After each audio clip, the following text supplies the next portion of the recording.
welcome back to Sunday Nights in the Attic. We are glad you are here. Just let me give one little commercial. Next Sunday night, we'll be back up here. And in about 5 weeks, we'll start back on the Timothy Challenge. But for 5 weeks, starting next Sunday night, we're going to finish up the Happy Christian, which I start on Wednesday nights, and the sabbatical got us. And so we're able. Don't worry, you can jump in. Every chapter is kind of self-contained. It'll be beneficial. So I hope you'll be back next Sunday night. Even though Dr. Futrell and Mike won't be back here, the rest of us will be back here. Amen. Amen. I will tell you this morning, somebody came up to me between services and said, "You won't remember me, Dr. Futrell, but I was with you," and I said, "No, I won't remember you, and obviously you don't remember me because that's Dr. Futrell right there." So, but I guess two bald men confuse people. It's great to have Mike Harlan with us tonight. He's going to lead us, and then Dr. Futrell will come. Why don't you give them a warm welcome again tonight? Let's stand. So just so Brother James won't get the idea that he does not misspeak. Did y'all notice this morning that he said my wife was 21 years old? Did y'all hear that? Who heard that? Y'all, yeah. She's not. So anyway, she is a 21-year cancer survivor, but she's not 21. All right. Y'all doing good? I love to sing this song because it talks about an everlasting God who does not change. And I want you to stand with me and sing it.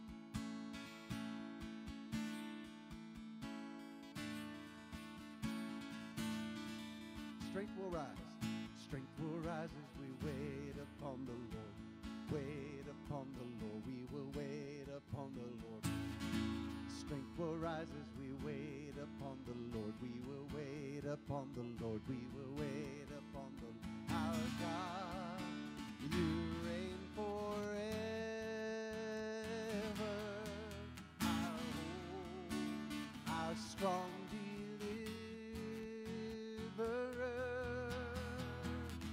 You are the everlasting God. The everlasting not faint, you won't grow weary. You're the defender of the weak. You comfort those in need. You lift us up on wings like eagles. Strength will rise as we wait upon you. Our strength will rise. Strength will rise as we wait upon the Lord. Wait upon the Lord. We will wait upon the Lord. Our God, you reign forever. Our home, our strong deliverer. You are the everlasting God. The everlasting God. You do not faint, you won't grow weary. You're the defender of the weak. You comfort those in need. You lift us up on wings like eagles. You're our God, you reign forever. Come on, sing. Our hope, our strong deliverer. You are the everlasting God, the everlasting God. You do not faint, you won't grow weary. You're the defender of the weak. You comfort those in need. You lift us up on wings like eagles. Oh, isn't that good news tonight? Boy, it is. Oh, the best news of all is this, that if you feel weak, well, he's the defender of the weak. And if you feel weary, he's the one that renews our strength. so that we can mount up with wings as eagles. I know you know this. I stand amazed in the presence of Jesus the Nazarene, and wonder how he could love me, a sinner condemned unclean. How marvelous, how wonderful, and my song shall ever be. How marvelous, how wonderful is my Savior's love for me. For me? For me it was in the garden. He prayed not my will but thine. He had no tears for his own grief, but sweat drops of blood for mine. Now this verse tells us what he did for us. Sing it. He took my sin and my sorrow. He made them his very own. He bore the burden to Calvary and suffered and died alone. Every voice, sing the chorus. How marvelous, how wonderful, and my song shall ever be. How marvelous, how wonderful is my Savior's love for me. One of these days we will see him face to face, when with the ransom glory his face I at last shall see. 'Twill be my joy through the ages to sing of his love for me, singing how marvelous, how wonderful, and my song shall ever be. How marvelous, how wonderful is my Savior's love for me.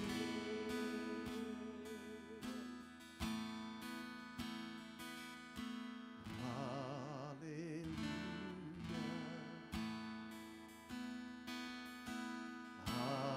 Hallelujah. For the Lord God Almighty reigns. Hallelujah. Hallelujah. For the Lord God Almighty reigns. Hallelujah. Holy, holy are you, Lord God Almighty. Worthy is the Lamb, worthy is the Lamb. You are holy, holy are you, Lord God Almighty. Worthy is the Lamb, worthy is the Lamb. Amen. Now, won't you sing it to the Lord tonight as if he was the only one listening? And you can be assured he is. Give him your worship. Sing to the Lord. Hallelujah. Hallelujah. For the Lord God Almighty. Hallelujah.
Worthy is the Lamb. Worthy is the Lamb.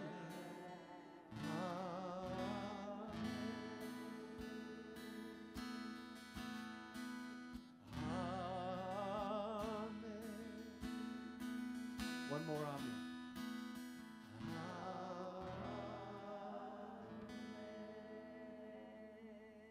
Hallelujah. Thank you. Please be seated.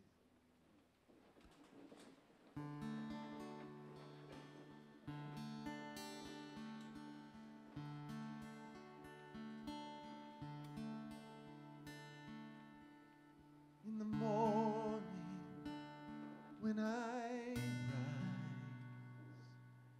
in the morning when I rise, in the morning when I rise, give me Jesus.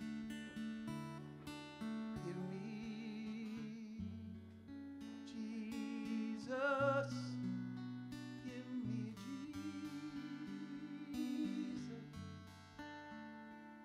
You can have all this world. Give me Jesus.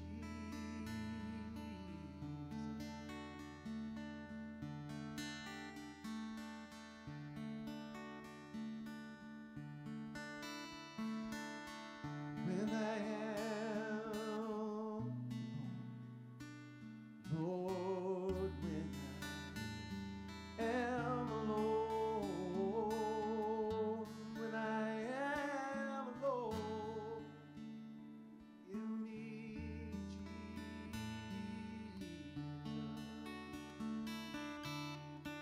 Give me Jesus. Give me Jesus. You can have all this, but give me Jesus.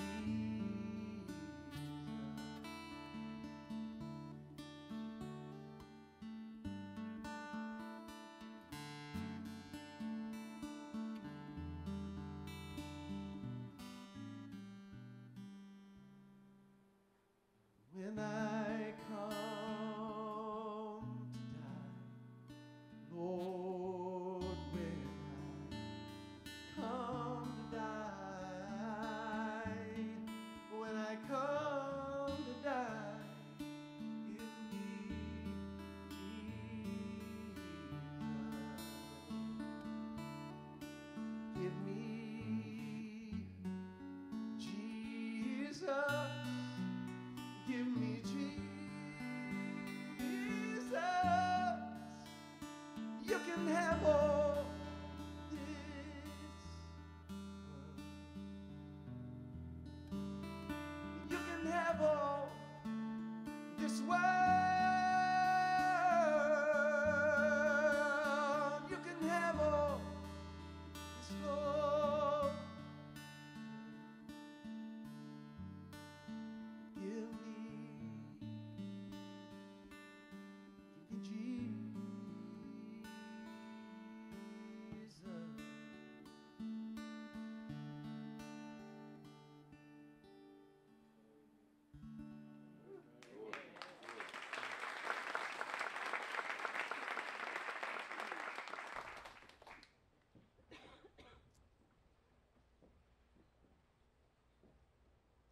Well, what did I do? Do they do you that way? Well, okay. See y'all. Lord, the stuff we put up with, I'm telling you. That's okay. I love Mike Harlan. If you don't know Mike Harlan until today, you just need to watch for him, hear his name, see him. He serves all across the Southern Baptist Convention, but to say he works for Lifeway, he is the head of the music division of Lifeway, and God has used him, and I was privileged. I first met Mike when he was a student at Delta State University, and we were doing a revival together. And met this guy, and he blessed my socks off that week, and that was a long time ago. And we have had the privilege of working together and serving together, and then had the privilege of being with him at a church where I was pastor, and he came to be minister of music. And I'm telling you, it was a delight then, and I've never had anything but wonderful experiences in just having the privilege of working with Mike Harlan. For the song that you heard this morning, that song has just, he could have told you so much more. It's an old song now, but he wrote it, and it has circled the world, and now it's doing it again for other reasons and making impact on our world. It's still the cross. And some of the songs he has written, absolutely the finest songs I've ever heard in my life. And so I've had the privilege of just knowing Mike and Teresa. She's not here tonight. She's right back there. Where is she? I didn't figure you'd be talking like you did. If I thought you were 21. I didn't know. But they are so fine, and their music's fine, but their life is the same as their music. Well, I tell you that to tell you that I'm so blessed to be here with these two guys, with James Lewis. I'm telling you, for those of you who come here, I come here about every 2 or 3 months while he's on sabbatical, and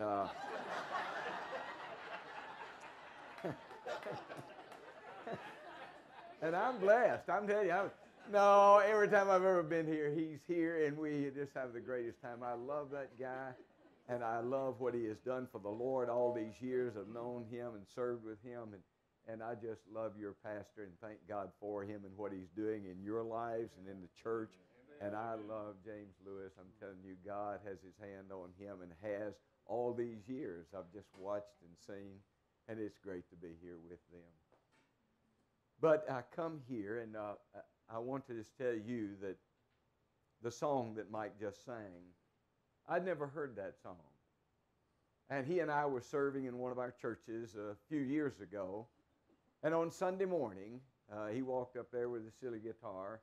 And he walked up there just before I was going to be preaching. And he started singing, "In the morning when I rise, in the morning when I rise, in the morning when I rise, give me Jesus." And by the time he got through singing the song, I was just overwhelmed. And he walked off. But I want you to know that tonight, in this time together, I'm not going to preach much. I want you to listen to this song. Not only him singing it just a moment ago, but I want you to hear it again. And then I want you to hear it again. And then I want you to be a part of singing it again. We're not going to be here a long time, but I just want to tell you that this song, this simple little melodic song, some people don't like contemporary music. It's really in the contemporary song.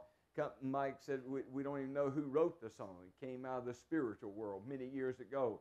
And it just has the kind of flavor and taste to it that it just will etch itself on your heart. And when I heard it on that Sunday morning, I got up and preached for an hour or so after it. Yeah.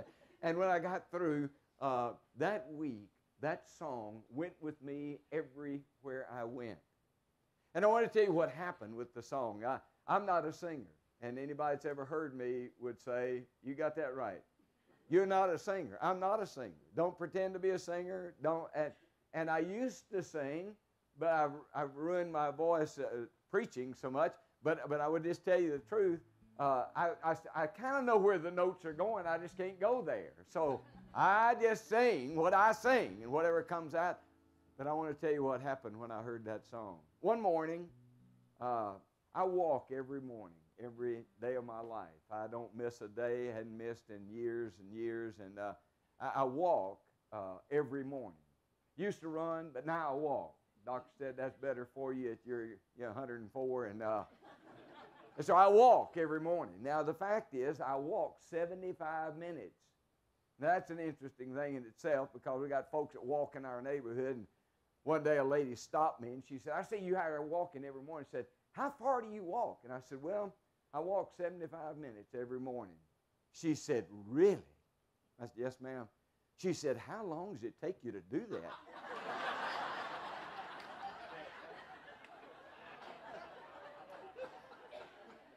People, I'm telling you. I said, well, most mornings I can do it in 75 minutes, but some mornings it takes me a little bit longer. but I used to go distance and stuff, like runners and stuff, but I quit that because you can go 75 minutes in any direction you want to go, and it's the same thing. But anyway, I get my walk in. Had a guy in our neighborhood where I live that was from somewhere else. And when I say that, I think he was Hindu. And he is out early in the morning. I'm talking about before sunrise. With his full garb on. He walks down, and on the edge of our little neighborhood, there's a pond, kind of a catch basin, pond. And he goes out there, and looking toward the east for the sun to rise, you can hear him. You can hear him a mile away. In fact, my home was about a mile from where that pond is, and I could hear him up before the sun got up, and I'd be walking down that way. And when I'd get over there, this guy who was a Hindu was going through his incantations, and he was chanting, and you could hear him loud. The whole neighborhood could hear him if they were up, and he was out there doing that every morning. And I'd walk down there where he was. I'd tried to talk to him several times, but I couldn't talk to him because he didn't speak any English. He would just say, no English, no, and he couldn't understand what I was saying. I couldn't understand what he was saying. But he was out there chanting, waiting on the sun to come up. And so I thought if he could do that, he'll have to put up with my singing. And so I just started singing this song. If you ever want to hear me sing, you can come to our neighborhood, and in the morning I'll be out there. I'll be out there singing. And no, not now. No. And I sing this song several times while I'm out there doing my thing. In the morning when I rise, in the morning when I rise, in the morning when I rise, give me Jesus. And I sing the song kind of over and over, and I don't sing it as loud as he does his incantations. But he's out there, probably with a God that doesn't even exist, and he's out there waiting on the sun to rise and kind of giving his day to whatever. And I'm thinking about walking along there and singing just where folks that coming back could hear me, but them hearing me sing, give me Jesus. Give me Jesus. When I'm alone, give me Jesus. When I come to die, give me Jesus. And the reason I tell you that is because I want to give you some thoughts, and then listen to Mike as he sings a verse for us. Well, no. He knows the quicker he does it, the quicker we get out of here. The guy's got a sensitivity about him. But I want you to listen to this verse in the book of Ephesians. Yeah, you can look it up in chapter 4. And I'm not going to read all this passage because I want to. It says there's one God and Father of us all, one Lord, one faith, one baptism, one God, one Father of all, who is above all. And he talks about he descended, sending his Son to us. And he that descended, ascended. And when Jesus ascended, he went back, and this is what it says in verse 10. He that descended is the same one who ascended far above the heavens, that he might fill all in all. At the end of that verse, I want you to look. And he ascended so that he could fill all in all. He's talking about you. He's talking about me. He's talking about our lives. That Jesus, from his heavenly throne, is going to give us everything we need. And he ascended, and there he gives us gifts to fill all in all. I want you to have your day tomorrow and the next day and the next day. I would wish that everybody around here, if you walk in the morning or something, I want you to just, I want you to let the Lord fill your life with these three simple, anybody can remember these little simple verses. Anybody. I've tested this at Mississippi State University, and well, seriously. And I've even tried it at Alabama, and we're having a little trouble there, but I'll tell you, Anybody can remember these verses, but what I want you to do is I want you to just let Jesus permeate your all day tomorrow, and the all day the next day, and the all day the next day. From the beginning of the day till the end of the day, let Him fill all that you're going through. All in all, He is there. Now, with that said, there are three phases that I want you to think about. One is the start of your day tomorrow. Before ever I go out to walk, my day begins the same way every day. I'm a methodical, not disciplined, but I'm a methodical guy, and I go through the same thing every day. Not just a ritual, but I begin my day with Jesus. I begin my day with Jesus. Before I talk to anybody else, I don't want to see anybody else. And I'm not asking you to do this, but I usually get up at 4 to 4:30 in the morning, and I begin my day with Jesus. And what I do is I keep a journal, and it's not just a prayer journal. It's just a journal of what's going on in my life, what I'm facing that day, and what I've going through it. And I talk to Jesus about it. Now, I write a letter to God every day. I write a letter to Jesus every day. And you say, why do you do that? Well, He wrote all these letters to us. I figure I can write some to Him. And so I write these letters, and they're just personal things. Now, I've done this for years now.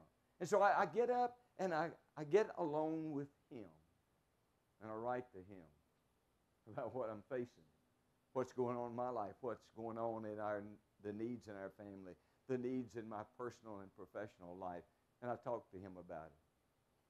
And so I write that stuff down, and I talk to Him, and then I go out to walk. But before I get out there, I want to meet with Jesus. Jesus had a pattern in His life that the start of His day was with the Father. In fact, in the book of Mark, chapter 1, verse 35, it says this. I want to just read it for you. I could quote it for you, but I want you to just listen to verse 35.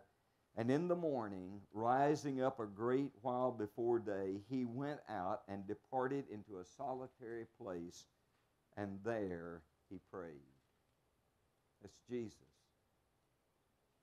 That verse just stopped me in my tracks again and again, because if it was needful in Jesus' life, before you charge out there, before you get on Facebook, before you start looking up stuff, before you do anything, get alone with God, get alone with Jesus, and let Him be the start of your day. The old poem says, I met God in the morning when my day was at its best, and His presence felt like sunrise, like glory on my breast. All day long His presence lingered. All day long He went with me as we sailed in perfect calmness over a very troubled sea. Other ships were tossed and battered. Other ships were in sore distress. But the winds that seemed to drive them brought to me a perfect rest. So I think I found the secret, learned from many a troubled way. You must meet God in the morning if you want Him through the day. It is hard to have a good ending when you have a bad start. And so find a way. And I'm not saying you have to get up and spend 4 hours in prayer, not at all. But start out the day with your mind and with your life focused on letting Jesus have His rightful place at the beginning of the day. It's not an easy thing to do, but I want to encourage you to do that. And you may not be a singer, and you can join my club, but you can somehow let Jesus come and be a part at the very beginning of your day. And what a marvelous thing will unfold for you the rest of the day if you will start with Him and watch what He does. Just start with Jesus. And so this song, if you can imagine this old spiritual song, maybe so many years ago, as it was just some folks who were going out in the darkness to chop cotton, pick cotton, or do whatever they were doing under the burdens that they already had, and maybe they started singing a simple little song that simply said, "In the morning when I rise." Listen to it. In the morning when I rise in the morning, when I rise in the morning, when I rise, give me Jesus.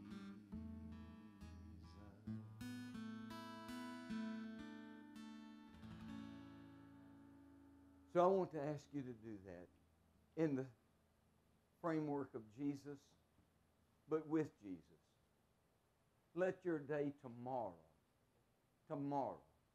start with Him.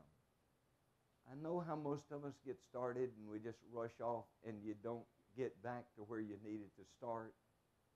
But tomorrow, just tonight, say, tomorrow I'm going to start. Give me Jesus. The second verse takes us on into the day. The first one is the start. The second one is the steps. What do your steps hold tomorrow? I can tell you very honestly, you don't know. I do not know. And you probably have some ideas about what you're going to do, but what are your steps going to be tomorrow?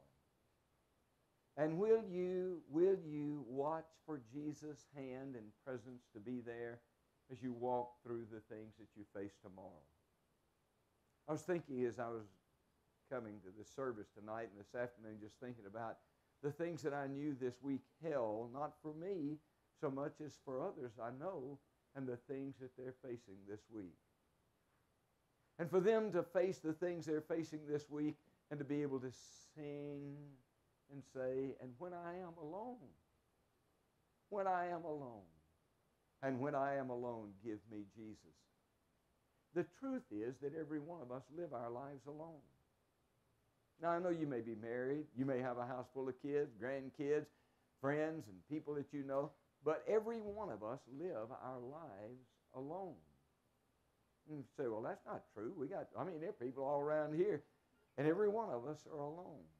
Jesus, crowds passing by when Jesus was on the cross, and He's dying alone. It's the only way you can face life is alone. Well, I know there are people around you, but there are parts of your life. There are compartments in your life. There are things going on in your life that nobody knows about. You don't let anybody in on it, and you don't even want to look in on it yourself sometimes because it's hard to be honest with ourselves. But when I am alone, you see, it's those compartments in your life. Those are the places where your attitude is usually born. Your attitude. Here's an interesting thing about attitude. If you have a rotten attitude, you probably want everybody to think it's not rotten, but you're putting it out there, and you're probably the only one that doesn't know it's rotten. And God's people said, amen. Yeah, it's true. Well, it's not about the family, but about people you know. But what you do is you may have an attitude, and you know it's not right, and you can pretend. You can viable deniability about your attitude being so bad. You come to church with a bad attitude, and other people see it, and you exhibit it, and you say, "Well, I ain't got a bad attitude." And we're not going to argue with you, but we got it. And you know honestly down there in your heart that you have been doing that. Or I think there's a compartment in your life where words are born. It's so interesting and fascinating to me how some people say things that are cutting, hurting, demeaning, maybe to their mate, maybe to their children, maybe to their parents, maybe to people. And whenever somebody questions it, you know what we do? We say, well, you just took it the wrong way. No, they got it just like you probably dished it out. And you know. You see, it's in those places in your life where the real person is being exhibited. And nobody can go there but you. Let me give you one other thing, a compartment of your life, and that is a big compartment. It's called integrity. Integrity. There is nobody on the face of this earth who can make you have good integrity. It's all up to you. I don't care where you work. I don't care how many rules and regulations they've got. Doesn't matter. You are the one who decides if you have integrity or not. And whenever it's exhibited, nobody else may even know that you are acting with honesty, with integrity in the relationships and whatever's going on. But God knows, and you know. I remember some years ago when I was a pastor, we had a bunch of kids in our church who were going to Bible drill. You know, y'all do much Bible, and you got kids that do Bible drill, and they go to the associational time, and you can have so many misses, and you still get to go on to the state. And when you get to the state, it's about, you can't have it about 3 misses, and you're not a state winner. And so all the kids put hours and hours in learning all the books of the Bible and learning these verses and where things are found in the Bible. And here's the deal. When you go to the Bible drill, if you, let's say, they say the Lord's Prayer, and you're supposed to find the Lord's Prayer. Well, first of all, you got to know where it is. And secondly, you got to be able to look it up and find it over in Matthew chapter 6. And when you find it, you step out there and you got it. Then the person calling the Bible drill asks somebody to read it. It's possible for you to be up there in a lineup and they call out the Lord's Prayer and you open your Bible and you find it like you put your finger on it and you didn't really get it. But you step out and they don't call on you and you say, thank God. But here's the problem. These are kids. These are elementary school kids. These are young teenagers. And if you didn't get it right and you're standing out there and they didn't call on you, you're supposed to raise your hand to tell them that you got it wrong. There's a kid in our church, man, he had worked so hard, harder than anybody else, but was further behind than anybody else. And I was sitting there where you're sitting. I was sitting there as our kids were drilling, and this young man who had struggled so to get to the state, and he wanted to be a state champion, a winner at the state level. And I was keeping him. Yeah, he had 3 misses already, and if he got 4, he's out. He's not a state winner. And I watched them call a passage, truth in the Scripture. He took his Bible and he looked it up and he stepped out. They didn't call on him. And he had the wrong place. Nobody in that room knew it. I didn't know it. The only person that knew it was that kid. And he knew if he raised his hand, he wasn't a state winner. And I watched him with tears in his eyes as he raised his hand. Now listen carefully. I'm not talking about Bible drill all day tomorrow. I'm talking about going to work, having right relationships with the people around you, doing the right thing when nobody else would even know that it's a wrong thing taking place. The integrity that God wants us to live with is the kind of integrity that only Jesus could fill our lives and enable us to do the right thing, whether it's with our friends or our families or in our business or in a relationship with somebody we just met. And so the song says, listen, I want you to listen to it again. Mike, sing the verse. And we'll just let the Lord put it on our heart one more time. When I am alone, Lord, when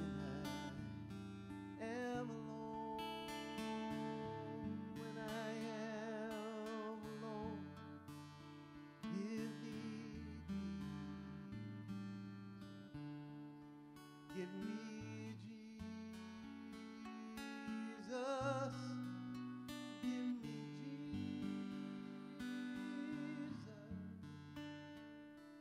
You can have all this world. Give me Jesus.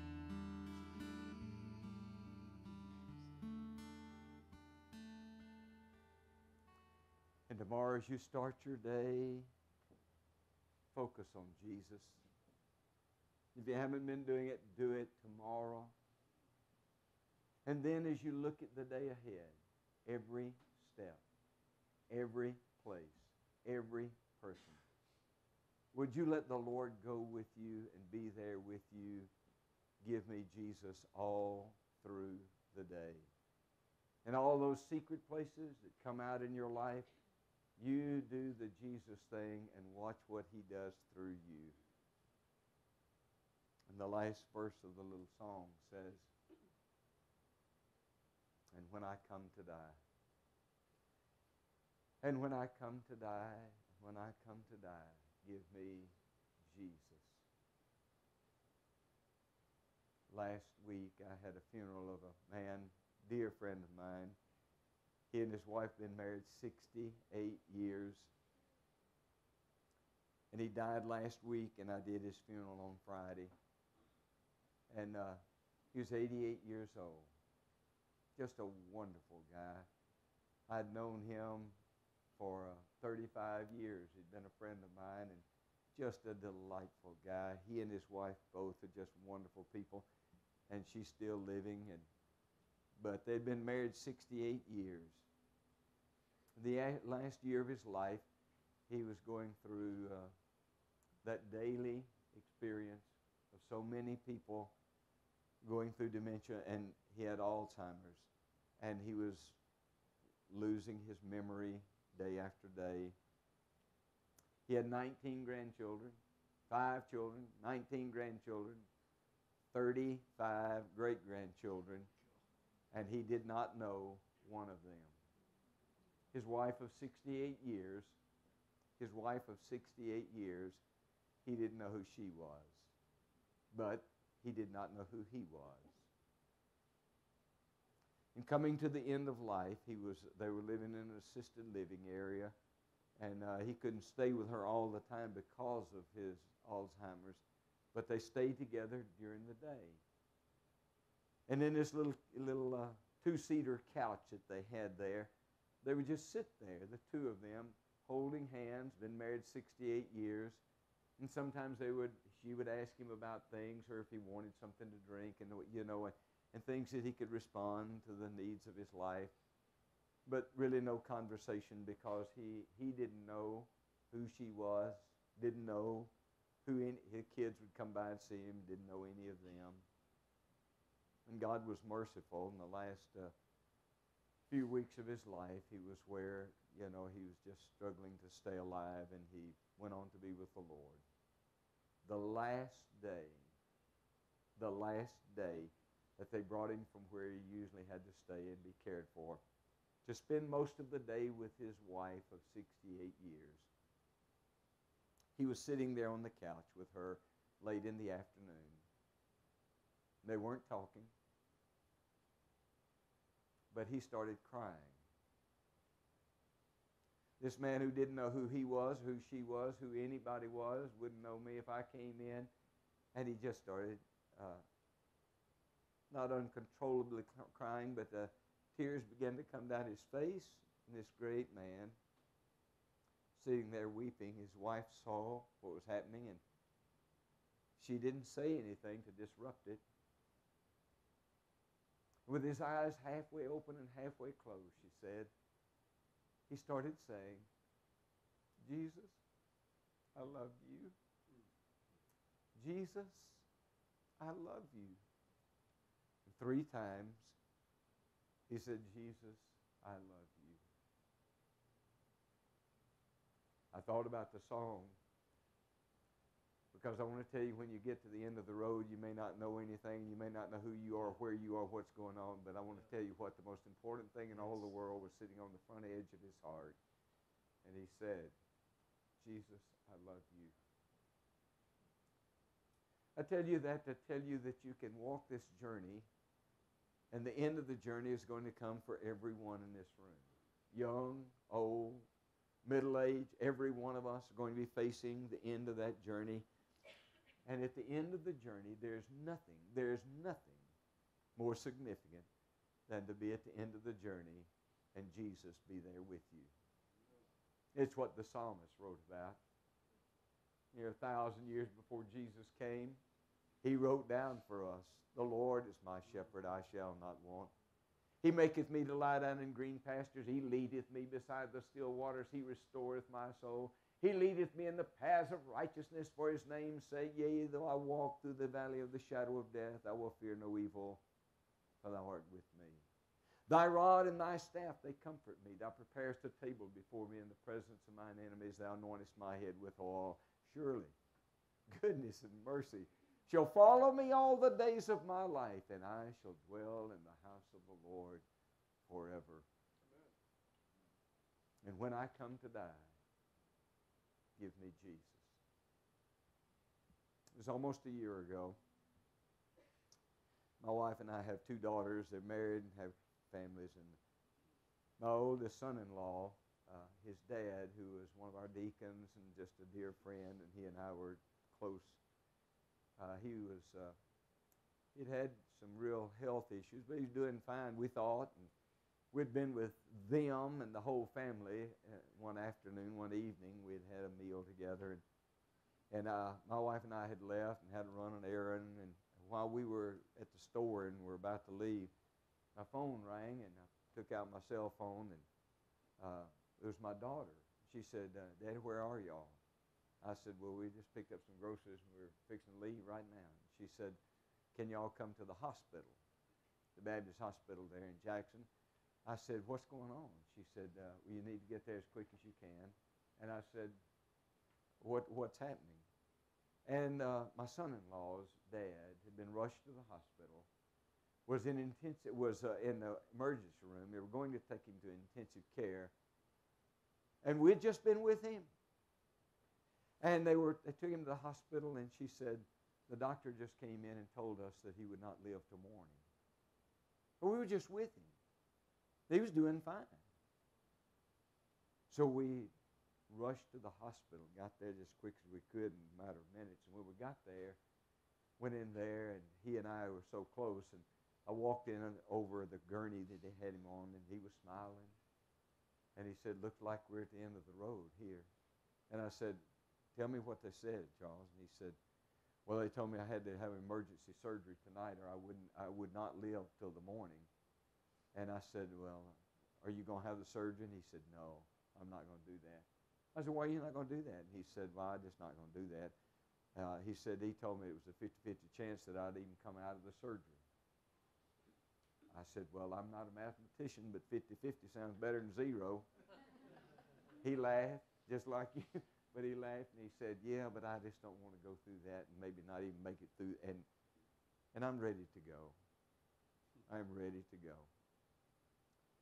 And I said, "Well, I know that you're ready to go." He had told me about, we'd been through life so much together.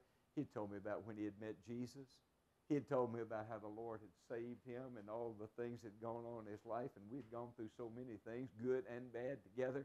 And so I'm standing there over the gurney. And he said, "Would you do something for me?" I said, "Yeah, what can I do for you?" He said, "Would you call Stephen?" Stephen is one of his grandsons. And Stephen is an IMB missionary in Thailand. And he and his wife and their family had gone to Thailand. And he was in Thailand. And he said, "Would you call him for me?" And I said, "Right now?" And he said, "Yeah." And I had him in my phone, my cell phone. I said, "Yeah, I'll call him." And I said, "What do you want to do?" He said, "I want to talk to him." His grandson, who's in Thailand, a missionary there, and he's laying there knowing that he might not see the next day sunrise. And he wanted to talk to Stephen. I not only dialed the number, I put it on FaceTime. I just want y'all to know how brilliant I am. It wasn't an accident. I've had people call me on FaceTime. It shocked me to see what they're doing. And but it's the other side of the world, and it's nighttime. He's laying on a gurney that he may not leave till he goes to be with the Lord. And he wanted to talk to Stephen. So I put him on FaceTime. Stephen got up. You can see him. And here I am talking. I'm not talking to him, but his granddaddy is talking to him. And he explained to his grandson that I probably won't see the sunrise tomorrow. And just as calm and filled with confidence and joy as a person could be. But he was telling Stephen, and this is what he told Stephen. He said, Stephen, I just wanted to talk to you before I left here to tell them about Jesus. That was the last time he talked to Stephen. And I'm standing there, and I'm the conduit from wherever all this stuff comes and flows through that little old phone. And he's talking to the other side of the world and telling his grandson, tell them about Jesus. Well, the truth is that every one of us are going to walk that journey and come to the end of life, maybe sooner than later for some, and we're going to be there. But when you come to that place, that moment in time, I just want to say to you that when I come to die, oh, when I come to die, when I come to die, give me Jesus. Listen to it. When I come to die, Lord, when I come to die, when I come to die, give me Jesus.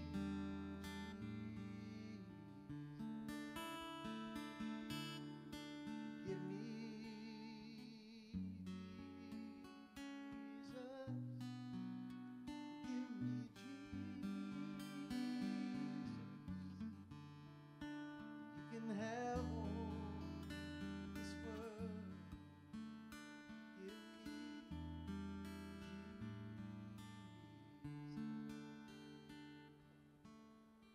And what I'd like to encourage you to do, and this may be a little out of your comfort zone over this week, but for just this week, not all year, not all time, but this week, I want you to try to remember that song. And from the start of your day, through the steps of your day, to the stop of your day, would you spend 1 week thinking about Jesus who fills all in all, and let him fill your life wherever you're going, whatever you're facing? I was thinking as I was preparing to come, it's just, we have so many things that go on in our lives that affect people, and I'm one of 5 boys in my family, no girls in our family, just 5 boys. And one of my brothers is on his way in the morning to MD Anderson. He's had cancer, and he's now reoccurring cancer. And he's going over there to see if there's anything that they can do for him. He's my older brother. And I was just thinking about him, what life holds for him this week. It doesn't look really good, but every day is good with Jesus. You know people like that. They're in this room. You know people that are facing things that nobody would want to see them face. But this week, would you let the Lord just have your life? In the morning when I rise, give me Jesus. All through the day, the steps you take. When I am alone, give me Jesus.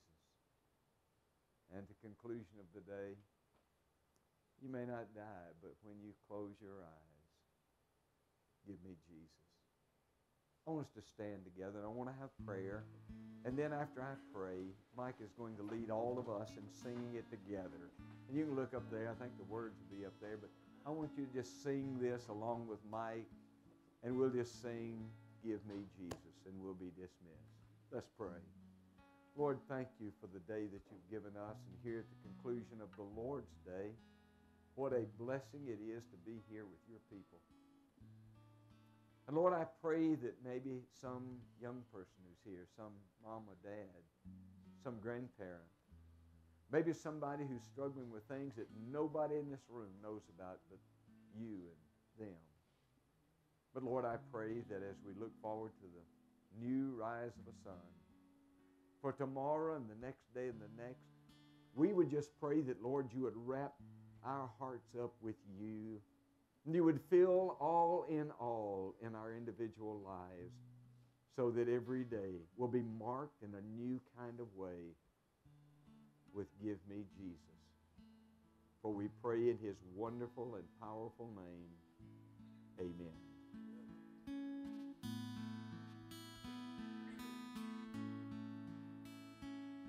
In the morning when I rise, in the morning when I rise, in the morning when I rise, give me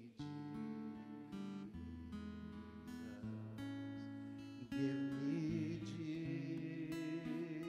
Jesus, give me Jesus. You can have all this world. Give me Jesus.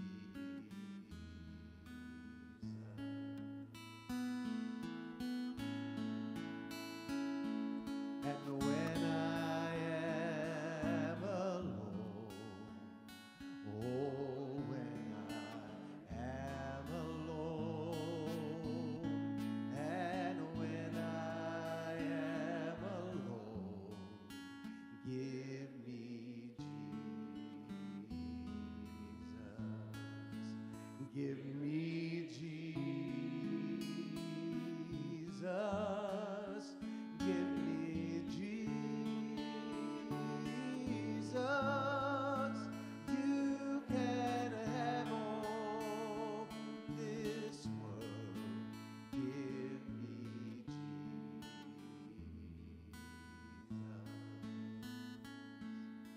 And when I come to die, oh, when I come to die, yes, when I come to die, give me Jesus,